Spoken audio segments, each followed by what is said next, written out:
Amigos, ¿qué tal? Muy buenas noches, bienvenidos a Sin Medias Tintas. A ver, varios temas, ¿no? Primero, la noticia que saltó el día martes, obviamente voy a tocarla porque, claro, estoy empapado, siempre me ha gustado el tema de Lavajato y sobre todo todos los errores que se han cometido para llegar a la última noticia, ¿no? Al último fracaso del equipo Lavajato del Ministerio Público, que es la decisión unilateral, hay que decirlo, de la empresa Odebrecht, aupada, si se quiere, por el Ministerio Público brasilero, de cortar toda colaboración, todo aporte sobre todo el tema de las declaraciones que son claves para el juicio.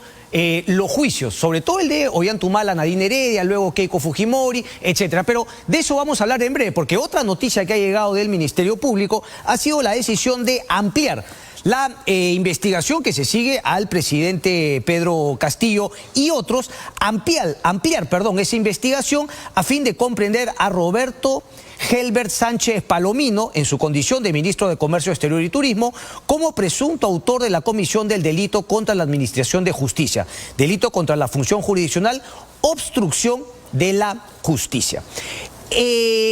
A ver, esto también sale un poco de la nota que publicaba La República el 11 de octubre de este año. Ministro Roberto Sánchez había acordado darle 8.000 soles mensuales a Bruno Pacheco según Fiscalía. El exsecretario de Palacio habría solicitado a través de Beder Camacho el pago del dinero acordado a fin de que se mantuviese en silencio frente a las investigaciones fiscales. Claro, surge la pregunta de... Claramente hay un colaborador o un aspirante a colaborador brindando esta declaración, es lo que parece, pero siempre que otros elementos de convicción de prueba habrían que le den sustento a lo que sería esta declaración de colaboradores eficaces. Está al teléfono el ministro de Comercio Exterior y Turismo, Roberto Sánchez. Le damos la bienvenida, ministro. Muy buenas noches y gracias por atendernos. Muy buenas noches, Cristian, por la posibilidad también de referirme a esta situación que refieres, ¿no?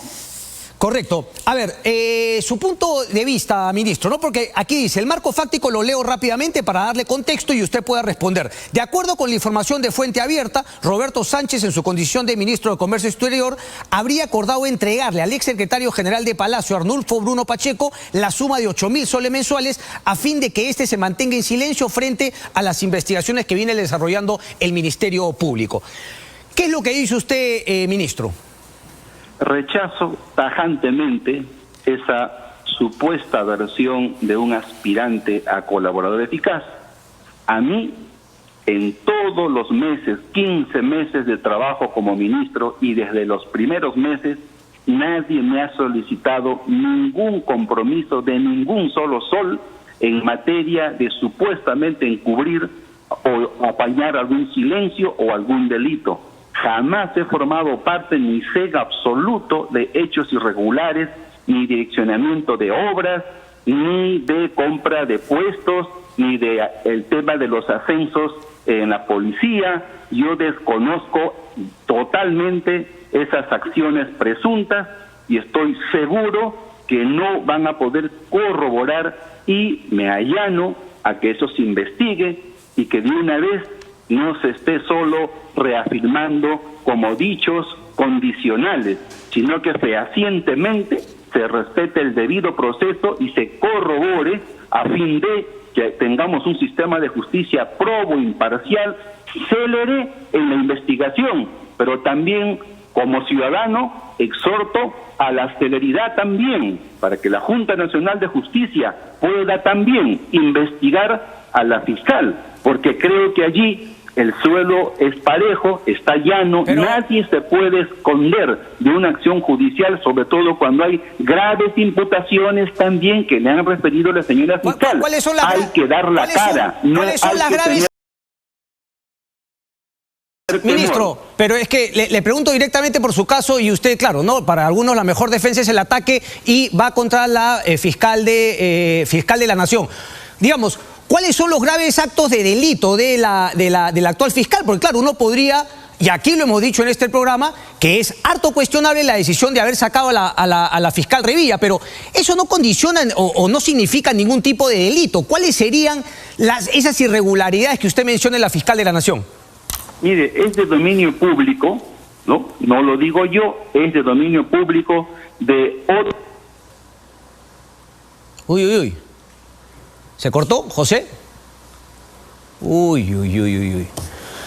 A ver, vamos a retomar rápidamente, vamos a intentar retomar la conversación. Claro, lo primero era un poquito respondiendo él, dice que lo niego célere y ahí mismo, ¿no? El ataque a la fiscal de la Nación. Justo nos iba a responder cuáles son esos temas de dominio público. Claro, el tema de dominio público es el que hemos criticado acá. Ministro Sánchez, lo tenemos de vuelta. Sí, decía yo que no lo digo yo. Ahí hay ex fiscales absolutamente probos, hay todo un cuerpo corporativo allí de Fiscalía que objetivamente han referido de presuntos decisiones de la señora fiscal al remover a ciertos fiscales que estaban investigando acciones también irregulares de su hermana. Correcto. En la liberación también de algunas personas vinculadas al narcotráfico. Entonces, la que habría cometido los delitos era justamente la hermana. Esas personas que han presentado la denuncia son finalmente las personas que ha removido la fiscal de la Nación, y también tendrías intereses, sobre todo cuando hablamos de Víctor Cuba Villanueva y otros. Pero, bueno, ministro, a ver si me permite, digamos, que usted nos aclare por qué sería un despropósito la investigación más allá de tirarse contra la fiscal de la Nación. Entonces, yo le pregunto, ¿usted nunca tuvo una conversación con Bruno Pacheco de manera personal posterior a cuando empieza finalmente a estar en fuga, ¿no? Fugado de la justicia, el exsecretario Bruno Pacheco? No, señor, en absoluto. No he tenido yo ninguna conversación personal luego que él concluyera su labor como secretario general. Como secretario general, siendo yo ministro, hemos tenido que entablar coordinaciones y diálogos diversos. Ha surgido que hay más de 34 llamadas, dice 10 llamadas antes de asumir el mando el 28 de julio y 20 y tantas otras llamadas en el trayecto de 117 días que ejerció su cargo. A razón de una vez cada 3 días nos hemos comunicado por teléfono por la diversa agenda propiamente de trabajo ministerial. Eso no tiene absolutamente ninguna irregularidad. El señor a mí, ni nadie me ha pedido a mí absolutamente nada, y por una simple razón, porque yo no he visto y yo no he incurrido en ningún acto fuera de la ley o ilícito en asuntos de mi competencia o las labores de gobierno. Correcto. Entonces, ¿usted finalmente está seguro de que no va a poder aparecer ninguna prueba que confirme lo que sería un dicho de un colaborador o un aspirante a colaborador eficaz respecto a este tema de los 8.000 soles? Le hago la pregunta, ¿usted se ha comunicado porque lo que se dice aquí en el documento del Ministerio Público es que surge de una nota criminal, como es además finalmente un mecanismo en el Ministerio Público? Sale la nota criminal, la fiscal hace suya, inicia investigaciones. ¿Usted, por ejemplo, se comunicó con el Diario de la República respecto de esa nota? ¿Sobre cuál nota, perdón? Sobre la de los 8.000 soles, que finalmente fue la que publicó, y a raíz de eso inicia una investigación también el Ministerio Público, y obviamente se presume que habría un colaborador eficaz indicando esa información. Le preguntaba, digamos, por si usted estaba tan indignado, ¿por qué no preguntarle al Diario de la República de dónde había finalmente sacado esa nota o pedir algún tipo de rectificación? No, en el expediente, que es de dominio público, que tiene más de 200 páginas, hay 2 líneas donde un tal colaborador... Uy. Bueno, vamos a tratar de retomar rápidamente este tema, porque también hay otros temas a los cuales pasar. 2 líneas, como hay también las 2 líneas de los 2 millones de Canelín. Pero claro, lo importante es finalmente, y con esta pregunta quería terminar con el ministro, si es que se va a presentar a las citaciones que seguramente el Ministerio Público le va a hacer. Ministro, ¿me escucha? Sí, claro que sí, disculpa. Sí. Hay dificultades en la línea, se está cortando por segunda vez. Sí. Te respondo. En ese expediente de más de 200 páginas, en una sola página he leído que dice que alguien ha escuchado, que alguien me reclamó sobre un supuesto compromiso que le escuchó a otra persona afirmar y decir. Entonces yo digo, ¿dónde está allí el elemento de convicción y de prueba que diga que alguien me pidió a mí ese compromiso de 8.000 soles? ¿En razón a qué? No hay vínculo laboral, no hay vínculo contractual, no hay involucramiento de ningún sol de ningún lado. Entonces eso no tiene razón de ser, y mucho menos cuando yo no sé en qué acciones habrá estado el señor. Correcto. Entonces yo no he visto absolutamente nada reprobable, sino las que sean las coordinaciones propias como ministro, en las actividades de viaje a regiones, resoluciones, normas diversas, de tal manera que yo me reafirmo en ese extremo. En más de 200 páginas, porque en una línea se dice eso, ya es motivo para decir aperturemos proceso judicial de la Fiscalía por presunta infracción o obstrucción a la justicia. Yo creo que eso es un exceso. Pero acá estamos para dar la cara con honestidad, con transparencia. Eso le iba a preguntar, también, ministro. No atacando, Cristian, yo no ataco. Yo solo reafirmo la necesidad que tiene todo el Perú. Que también se investigue a quienes corresponden por graves imputaciones que hoy son de dominio público, referido a la fiscal. Pero aquí me está diciendo que le parece un abuso, y en el caso sí, finalmente está mencionando que se investigue. Uno podría decir también, así como pide que se investigue la fiscal, si tenemos obviamente bastantes indicios de una organización criminal, miembros como Bruno Pacheco, que estarían incluso reconociendo delitos y brindando información, lo lógico es que si aparece esta mención a usted, pues se haga lo que la fiscal ha hecho, es decir, iniciar una investigación preliminar a usted. Por eso le preguntaba, ¿se va a acercar a la fiscalía cuando se le requiera dar su testimonio? Absolutamente. Pero absolutamente, eso es lo que corresponde. Mi posición siempre ha sido que todo acto presunto debe de investigarse respetando el debido proceso, no utilizando también con ánimo político y con ánimo, yo creo que hoy, de desestabilización del equipo propiamente ministerial. Lo que corresponde investigarse tiene que hacerse, no solamente en el Ejecutivo, también en ese poder que está guardando y está en crisis. Todo hay que decir como son. Yo no ataco, digo las verdades objetivas que todo el Perú conoce. ¿A qué se refiere? ¿Al Congreso de la República? ¿A otro tipo de investigaciones? ¿Qué es lo que se refiere? Porque, claro, es finalmente una respuesta que siempre viene del Ejecutivo, ¿no? Nos están atacando solamente a nosotros, hay que investigar también, pero por lo menos partimos que, desde lo que usted me dice, digamos, le parece correcto que se investigue al Ejecutivo, pero también a otros. No es que le parece mal que se investigue al Ejecutivo. Hay que ponerle prioridad a todos los hechos que estén con presunción en el ámbito fuera de la ley e ilícito. Todo. Listo. Hoy, sobre todo, Cristian, cuando también el Perú, de 30 años de corrupción, ve que unilateralmente la Fiscalía son muchos más años de corrupción, ministro, recula respecto a su colaboración con el gobierno. Todos estamos preocupados por todos los corruptos de Odebrecht que hoy están a un paso de la impunidad. Eso no puede ser. Sí, pero eso fue porque el acuerdo tenía inicios, digamos, desde su partida. De eso vamos a hablar. Ministro, le agradezco mucho. Entonces, finalmente, usted niega cualquier tipo de vínculo con Bruno Pacheco, pero al mismo tiempo aclara que se va a acercar al Ministerio Público a brindar su declaración cuando así sea requerido. Es cierto, digamos, el documento, a ver, es todavía indiciario, ¿verdad? Habría que investigar bastante más de qué se trata ese testimonio y luego finalmente a ver si es que son varias personas que lo dicen y luego finalmente ir a los indicios. Pero, claro, más allá de este tema particular en lo penal, sí se ve, no vamos a decir una obstrucción a la justicia, pero sí, ustedes lo han visto en la misma forma como se defendía el ministro, ¿verdad? Una manera de sacar los ojos del Ejecutivo y finalmente tirarlas a otra persona, somos unas víctimas, solamente nos investigan a nosotros. Pero bueno, finalmente, el Ministerio Público tiene que hacer su chamba respecto al caso del ministro de Comercio Exterior y Turismo.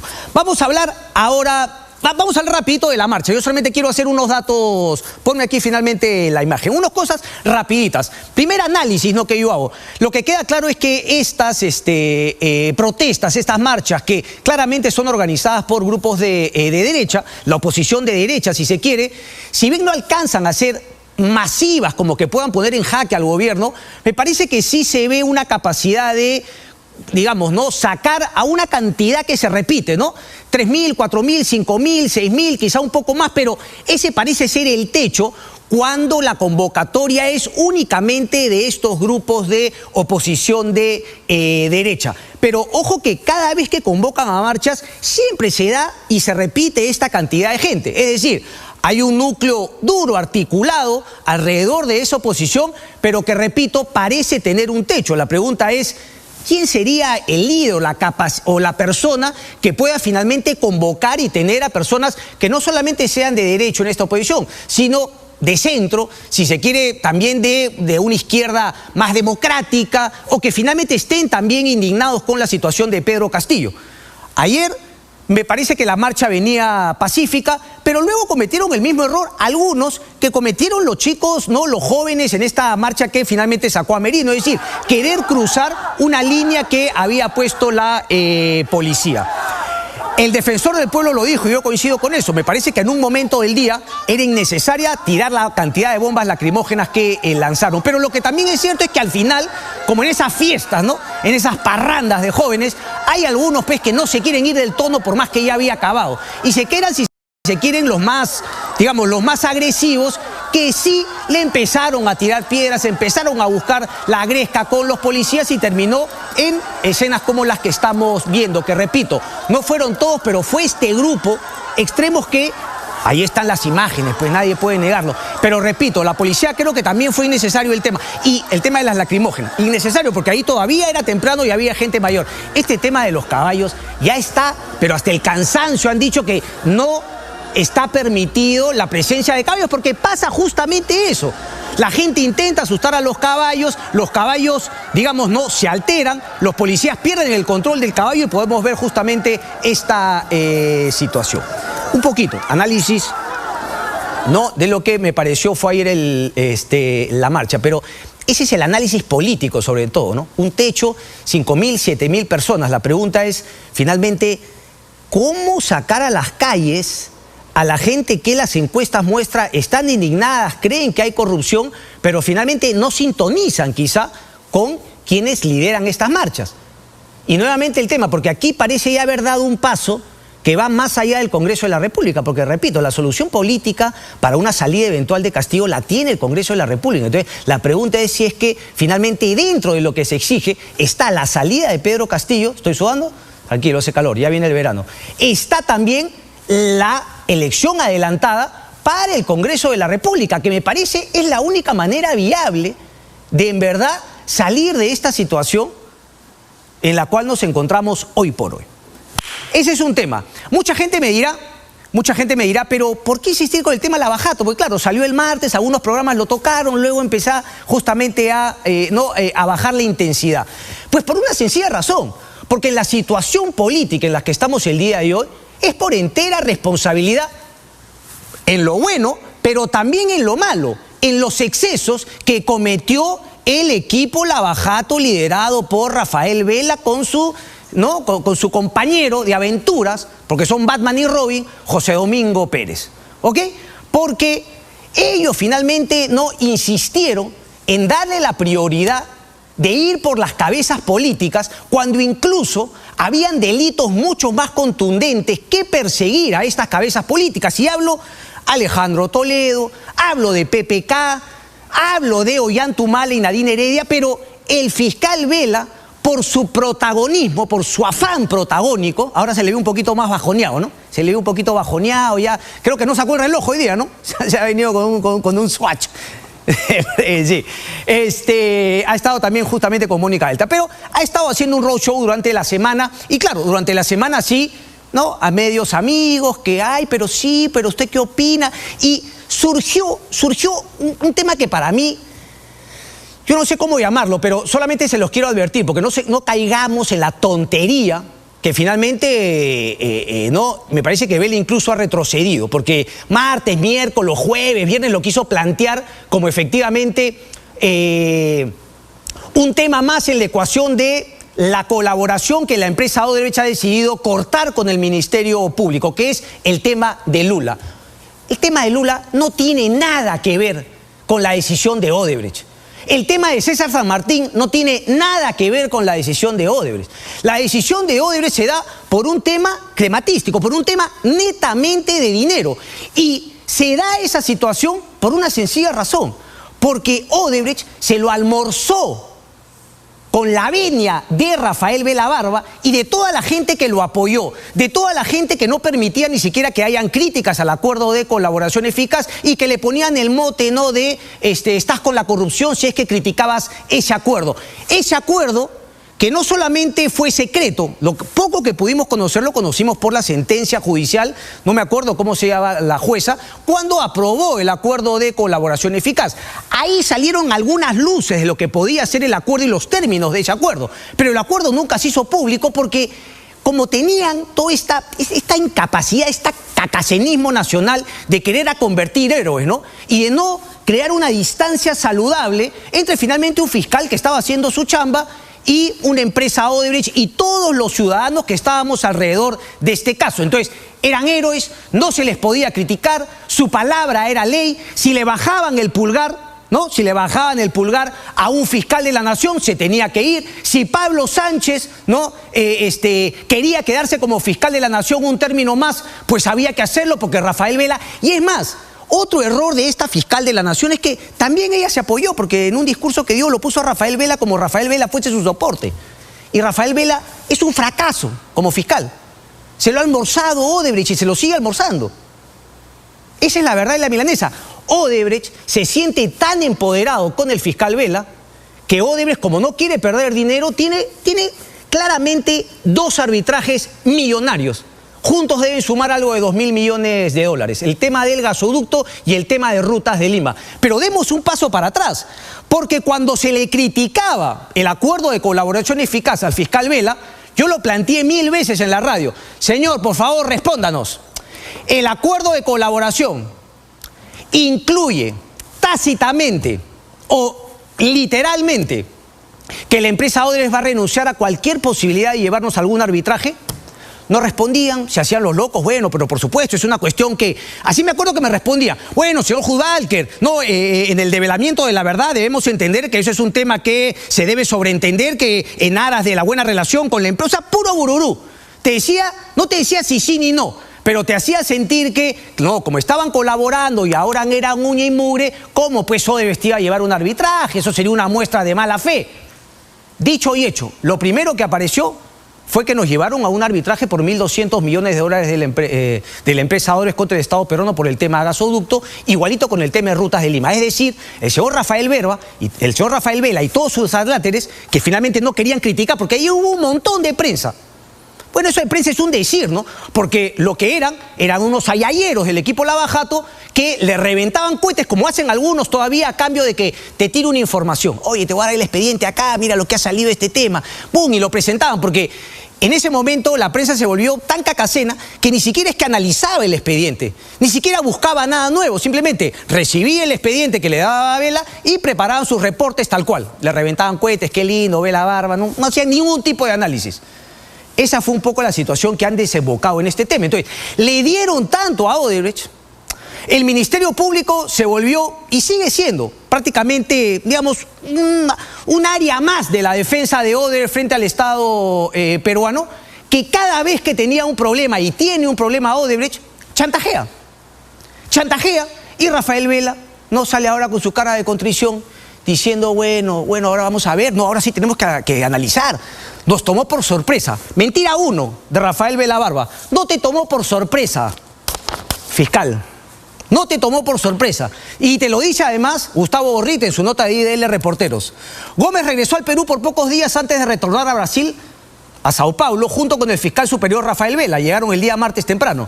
Se trataba de una reunión convocada con algunos de los principales testigos. El viernes 28, nos hemos enterado todos el martes en la mañana, el día feriado. Un colega del equipo especial le dijo a Pérez Gómez, ahí en Brasil, que habría problemas para la realización de la reunión en el consulado peruano en Sao Paulo. Ese día, el abogado de Odebrecht, Ricardo Vil, llamó a Rafael Vela desde Sao Paulo y le dijo que estaban meditando no ir a la reunión del consulado. No era la única meditación en curso, también estaban meditando suspender la cooperación con Perú. ¿No te causó sorpresa? Otra cosa es que seguramente hablaste con tus amigos, abogados, ¿no?, de la empresa aquí en el Perú y seguramente te tontearon, te dijeron que sí y finalmente llegaste a Sao Paulo un papelón.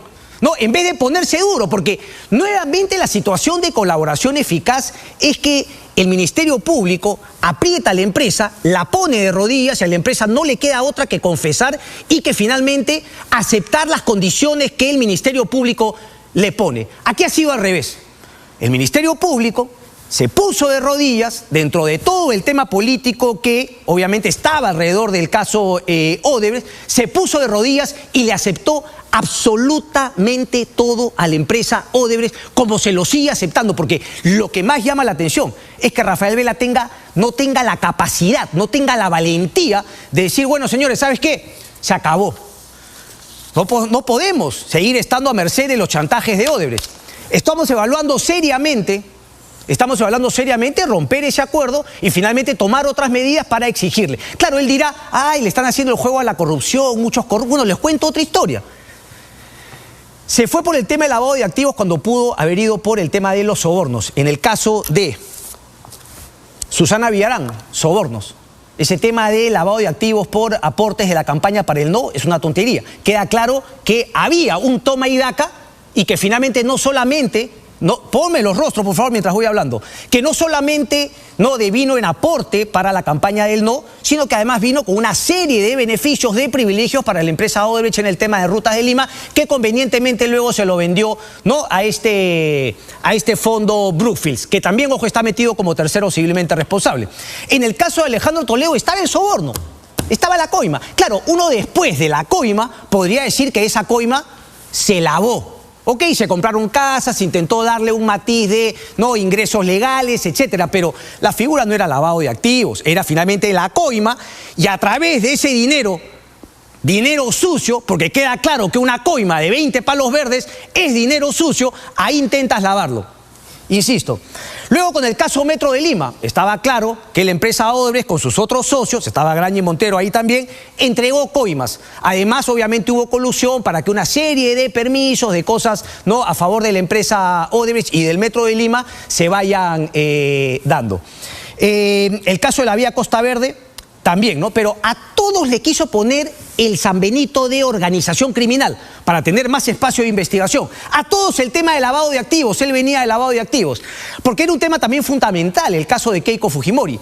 Quería meterla a Keiko y a Fuerza Popular como organización criminal, cuando, como dice Mario Ameriti, quizá se debió investigar por un tema de defraudación tributaria. Pero insistieron, Rosa María Palacio se lo dijo 1000 veces, penalistas se lo dijeron 1000 veces. Bueno, ya ok, algunos penalistas podrá decir Rafael Vela que, claro, tienen conflicto de intereses porque definen a las personas que están siendo investigadas. Bueno, ya, ok, te la concedo. Luis Pázara, la eminencia de la Universidad Católica, ahora vive en España, sobre el sistema de justicia peruano, se lo dijo 1000 veces, tampoco escuchó, porque está desorbecido. Es decir, el hombre, y todavía se sigue creyendo la última Coca-Cola del desierto, no le entran balas. Tendría una oportunidad de oro si Rafael Vela tendría un poquito más de self-awareness, dicen los gringos, de ubicarse.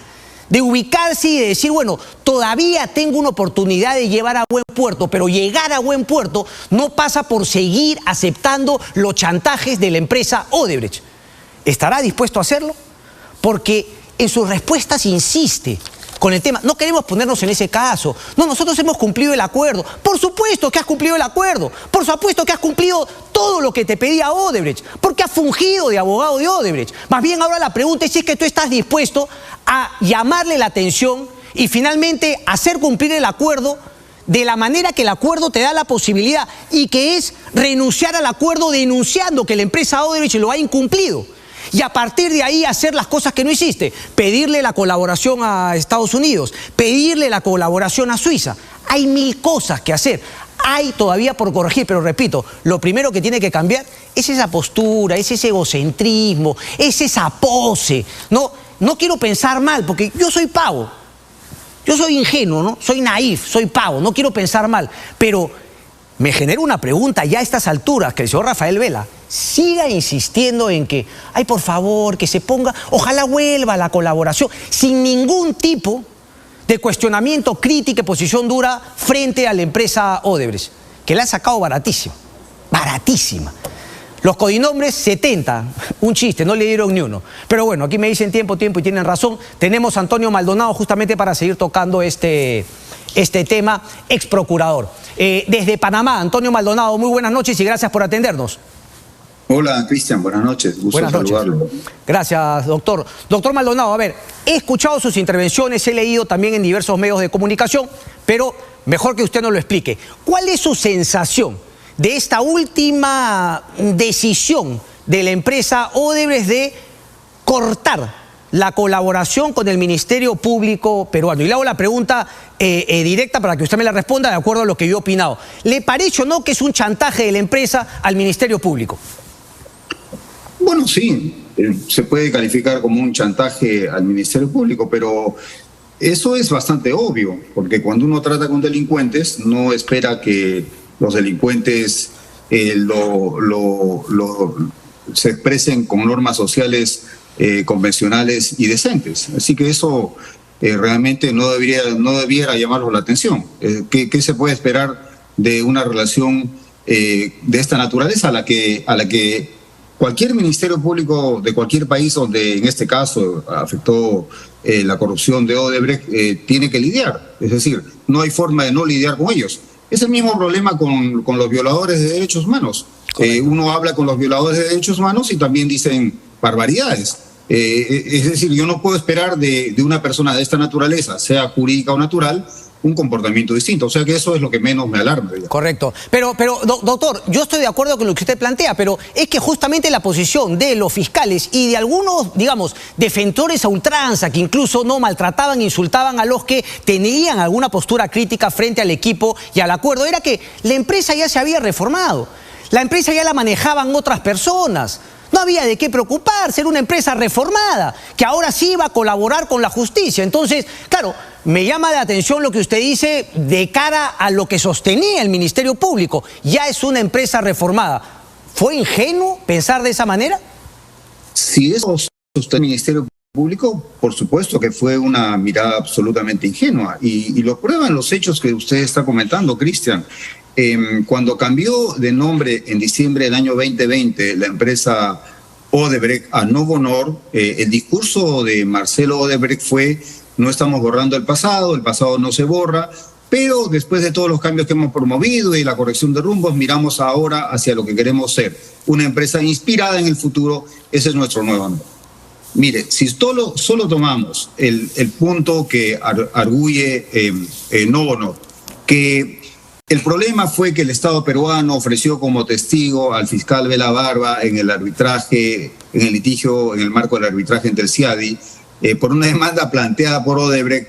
Bueno, pues ya se imagina usted el nivel y la falta de elemental decencia de parte de esa gente de reclamar al Estado peruano cómo debe litigar una demanda interpuesta por ellos, que usted mismo ha criticado en este programa. Correcto. Por más de 1.400 millones de dólares. Entonces, sí, por supuesto, si eso dijo el Ministerio Público, por supuesto que pecaron de ingenuos. Doctor, no hay duda alguna. El fiscal Vela hoy en El Comercio, lo que está buscando Odebrecht es que yo no declare en el arbitraje. Es decir, al fiscal le queda claro lo que pide Odebrecht, pero sin embargo más abajo dice, bueno, no me quiero adelantar al tema de tener que romper el acuerdo, porque claro, a ver, si es que te chantajea la empresa Odebrecht, vamos, que un bluff, ¿no? Un bluff del Ministerio Público como decir, oye, yo también estoy dispuesto a romper el acuerdo porque a mí no me va a chantajear esta empresa, también sería un poquito necesario y por qué no positivo dentro de este conflicto de poderes. Pero llama la atención que él reconoce que eso es lo que quiere Odebrecht y sin embargo no dice nada y solamente, no sé, le pide a Dios y a todos los santos que la colaboración se pueda retomar. Eso, doctor, y una pregunta previa. ¿Qué acaso no llama la atención que dentro del acuerdo no se haya fijado que Odebrecht no nos lleve a arbitrajes? Sí, mire, en esto último tiene usted total razón. Este punto se ha corregido, entiendo, en los últimos acuerdos que se han firmado, preacuerdos, según ha declarado la procuradora Silvana Carrión, con empresas peruanas que estuvieron asociadas a Odebrecht, donde estas empresas han firmado una cláusula en que no acudirán a tribunales arbitrales, etcétera. Mire, hay diversos niveles de interpretación, usted ha expresado uno.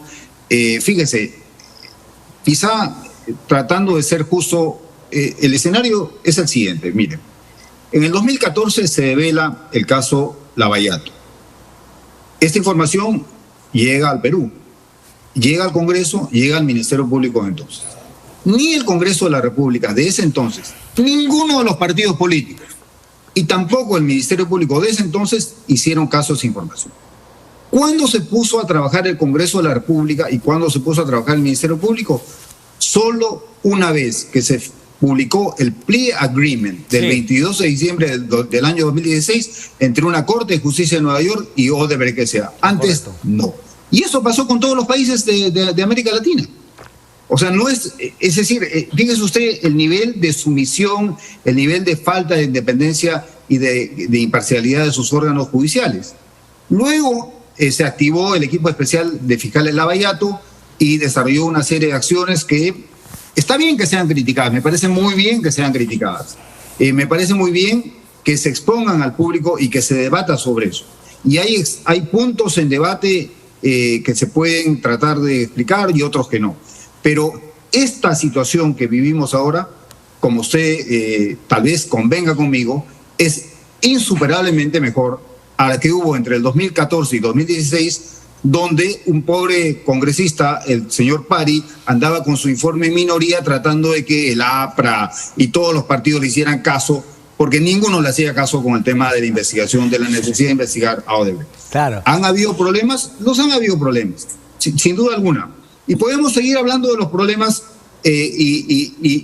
bueno, si así, desde ese enfoque, llegamos a alguna alternativa, porque acá me parece lo importante son las alternativas. Si hicimos mal algo como país, bueno, ¿cuáles son las alternativas? Pero por eso, yo lo decía en el editorial, doctor, que esta crisis, como siempre, como suele decirse, es una oportunidad, pero desde su punto de vista, ¿cuál sería la oportunidad a tomar producto de esta crisis? ¿Qué es lo que se tendría que hacer? Mire, en esta crisis de manera puntual, fíjese, desde mi punto de vista, ni siquiera está bajo examen ni bajo lupa la conducta de Novonor, ex Odebrecht. Desde mi punto de vista, lo que está bajo crítica es la conducta del Ministerio Público Federal de Brasil, que aparece como un empleado de Odebrecht. Y Brasil, que se comporta con un cuidado único por su imagen internacional, correcto, bueno, resulta lesionado por la propia conducta u omisión del Ministerio Público Federal de Brasil. Ahora, dicho esto, por supuesto, en el largo... Bueno, pero parece que tanto en el Perú como en Brasil es lo mismo. O sea, parece, disculpe, desde mi punto de vista también, el Ministerio Público acá peruano se ha comportado como empleado de la empresa Odebrecht. Pero bueno, eso que usted dice, doctor, es cierto, pero es a pedido de la empresa Odebrecht. Claro, lo que usted sostiene es que por más que lo pida la empresa, el Estado brasilero o el Ministerio Público brasilero no tenía por qué otorgárselo, ¿verdad?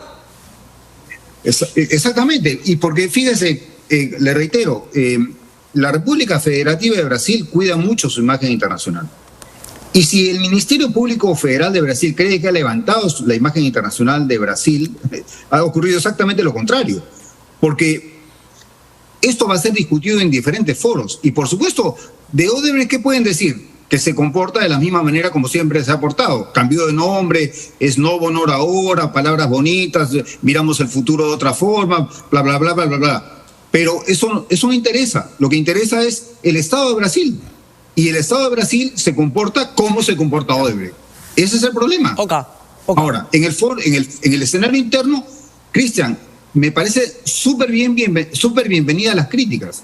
Creo que eso es importante y creo que si alguien intentó descalificar las críticas, señalando que si criticas tal o cual cosa eres, por tanto, tal y cual cosa, está mal. Correcto. Pero en el escenario interno tratemos también de encontrar una alternativa. Pero doctor, yo por lo menos, yo no critico no porque finalmente alguien me caiga mal o algo me desagradable, sino porque finalmente busco después de todo que si la crítica, ¿no?, digamos, es dura, pero es real, y el tiempo se encarga de darle la razón a esa crítica, se tienen que tomar medidas correctivas, porque si no, ya no estamos pensando en una mala gestión de una fiscalía o de un equipo Lavallato, sino debemos pensar en algo. Pero entonces, la pregunta que yo le hago, doctor, ¿no han aparecido ya suficientes pruebas de que habían críticas legítimas y correcciones que se tienen que hacer y no se han hecho?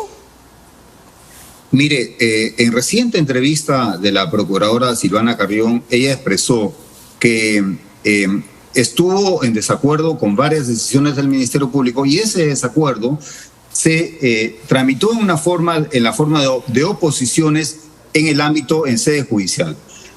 Mire, me parece que puede ser perfectamente factible señalar que en efecto hay críticas de fundamento legítimo.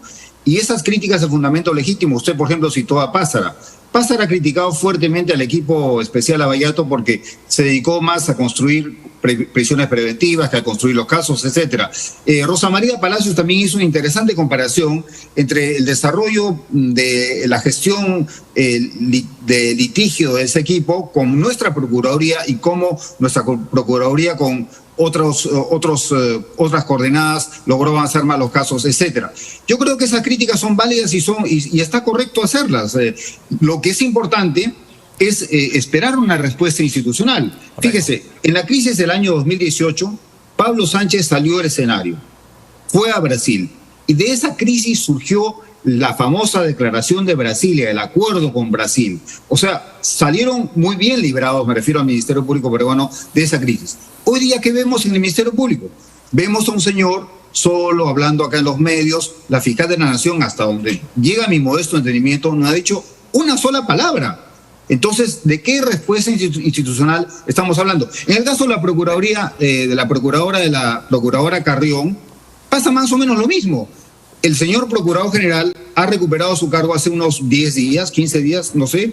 ¿Ha dicho algo? Doctor, absolutamente nada. Pero, a ver, doctor, pero a ver, el tiempo me gana, pero me parece un poco injusto lo que menciona y déjeme decirle por qué. Porque claro, cuando antaño un fiscal, ya sea supremo, por encima de Vela, otro, osaba criticar al equipo Lavajato, era quemado vivo en lo que era la Inquisición, ¿no?, del equipo Lavajato. Entonces, claro, ahora que las cosas salen mal, sí se le tiene que dar respaldo, pero en su momento no se le podía criticar. La verdad, o sea, esto es consecuencia y cosecha de cómo decidió trabajar el equipo Lavajato, y me parece, y con esta pregunta termino, que el caso San Martín es un ejemplo de ello. O sea, haberle soltado, ¿no?, audios del año de Mandraquín a un dominical para que quiera hacer una campaña que al final se ha caído con la ratificación de San Martín. A uno le puede gustar San Martín o no, pero eso muestra la manera como el equipo Lavajato decidió jugar su juego. Entonces, que ahora pida respaldo de quién y que se le critique por no dárselo, no sé, doctor. Sí, mire, dos precisiones, Cristian. La primera, que el escenario en que usted escribe, y recordará cómo literalmente entre gallos y medianoche, un ex fiscal de la Nación, vinculado grave y seriamente a grupos investigados dentro del Congreso y partidos políticos similares, intentó defenestrar a este equipo de fiscales. Y fue la ciudadanía la que salió al frente. Pedro Chávez. En segundo lugar, yo no he mencionado necesariamente que debe darse el respaldo al señor Vela. Okay. Yo lo que he dicho es que debe haber una respuesta institucional. De acuerdo. Y esa respuesta institucional que sea la que corresponda. O sea, si es necesario sacar al señor Vela, pues que lo saquen. Pero lo que se observa, dije, de acuerdo, respecto de la fiscal de la Nación y del señor Procurador del Estado, General del Estado, es el silencio. Es correcto. Y eso, perdóneme, pero eso no es aceptable. De acuerdo. Estamos ante una situación en la cual nada menos que el poderoso Ministerio Público Federal de Brasil desafía al Perú y nosotros nos quedamos callados. Y dicho sea de paso, la Cancillería tampoco ha dicho absolutamente nada. De acuerdo. Entonces, la cosa está complicada, ¿no? De acuerdo. Antonio Maldonado, siempre es un placer. Usted mucho más calmado que yo, siempre empieza, ¿no? Pero me gusta que ahí va agarrando pasión el debate. Le mando un abrazo, doctor. Muchas gracias. Un abrazo, Cristian. Gracias. Bien, nos vamos a una breve pausa y regresamos luego. Los abucheos y la respuesta destemplada del presidente Pedro Castillo. Yo empiezo a creer que en verdad se cree lo que ensaya como argumento de defensa, que son algunos medios que lo quieren atacar, pobrecito, y cuando la gente que se levanta 3 de la mañana para ir a una cita de salud lo cuestiona, le critica por el mal sistema de salud, y claro, muchos dirán, pero es de antes. Bueno, el que representa hoy, el que manda es él, y es lógico que le hagan la crítica al actual presidente. Dijo lo que dijo. Pausa y venimos.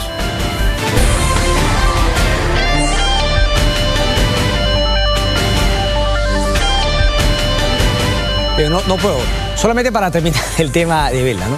Entonces, digamos, para cambiar finalmente, ¿no?, y sentir que hay un propósito de enmienda, que el ego, no le gana todavía, ¿no?, a Rafael Vela, la finta, la pose, la postura, ¿no?, el abuso, querer ser fiscal de la nación, o qué sé yo, Lo primero sería reconocer algo muy interesante que nos ha comentado el ex procurador Antonio Maldonado. Nos decía, la procuradora del caso Lavajato habría reconocido, y de alguna manera, claro, de alguna manera reconocido porque habría corregido el error del acuerdo con Odebrecht respecto a las otras empresas que van a colaborar. Entiendo que es Graña y Montero, ¿no? Hay otra más finalmente que está a punto de hacerlo. Creo que SOAS o Camargo Correo, una que está oculta todavía su nombre, que es que no te vayan a llevar a ningún finalmente arbitraje. Es más, cuando Graña y Montero, ahora ENSA, negociaba todavía su colaboración, Graña y Montero anunció que se iba a ir a un arbitraje. Inmediatamente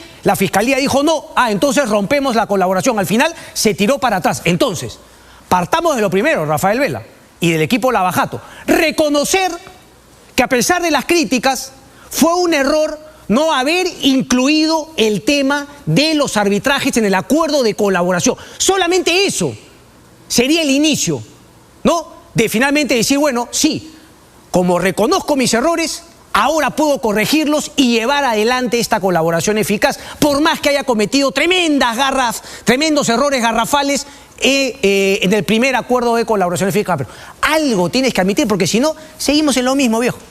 Repito, salvo que la figura vaya por otro lado. Una pausa y regresamos con el final. ¿Tanto así no hay tiempo para más? ¡Anda!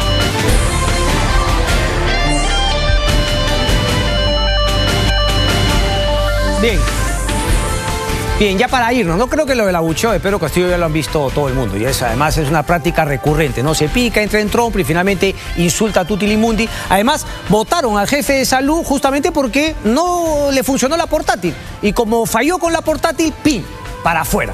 Pero bueno, el otro tema que quería tocar, oído aquí en Perú de lo que finalmente está ocurriendo en Chile. La noticia es que Boric presenta proyecto de reforma de pensiones. Los ahorros podrán heredarse y jamás serán expropiados. Lo que de alguna manera significa esto es que en Chile, se supone donde se fundó y donde el Perú absorbió, si se quiere, copió con algunos cambios el sistema de pensiones, las AFPs, ha muerto.